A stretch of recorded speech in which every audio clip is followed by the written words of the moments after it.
Oil ಇಲ್ದಲೇ air ಫ್ರೈಲ್ ಒಂದು chicken ಮಾಡ್ಕೊತೀನಿ ಬಾ.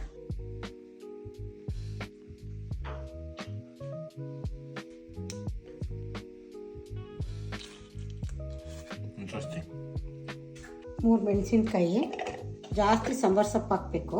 1 ಇಂಚು ಶುಂಠಿ ತುರ್ಕೊತೀನಿ. ಇದಕ್ಕೆ 3 ಇಟ್ಲು ಬೆಳ್ಳುಳ್ಳಿ ತುರ್ಕೊತೀನಿ. ಸೋಯಾ ಸಾಸ್ ಹಾಕ್ತೀನಿ. 1 4 ಸ್ಪೂನು ಪೀನಟ್ ಬಟರ್ ಹಾಕ್ಕೊತೀನಿ. ಚಿಕ್ಕ ಟೇಬಲ್ ಸ್ಪೂನ್ ಉಪ್ಪು ಹಾಕ್ತೀನಿ. ಅರ್ಧಗಳು ಲೆಮನ್ ಹಾಕ್ಕೊತೀನಿ. ಸ್ವಲ್ಪ ನೀರು ಹಾಕ್ಕೊತೀನಿ ರುಬ್ಬಕ್ಕೆ. ಈಗ ರುಬ್ಕೊಂಡಿದ್ದೀನಿ. ಚಿಕನ್ಗೆ ಹಾಕಿ ಮ್ಯಾರಿನೇಟ್ ಮಾಡ್ತೀನಿ. ಅರ್ಧ ಗಂಟೆ ಮ್ಯಾರಿನೇಟ್ ಮಾಡಿಟ್ಟಿದ್ದೆ. ಫ್ರೈಗೆ ಎಣ್ಣೆನೂ ಬೇಡ ಏನೂ ಬೇಡ, ಒಂದು 20 ನಿಮಿಷ ಇಟ್ಟರೆ ಆರಾಮಾಗಿ ಮಾಡ್ಕೋಬೋದು. ಇದಾಗಿದೆ, ಪ್ಲೇಟಿಂಗ್ ಮಾಡೋಣ. ಈಗ ಚಿಕನ್ ನೋಡಿ ಈ ಥರ ಬೆಂದಿರಬೇಕು.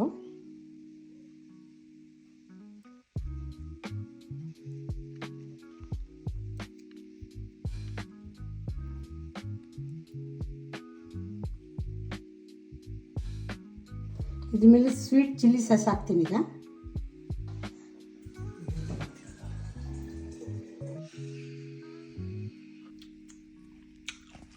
ಹಾಕು.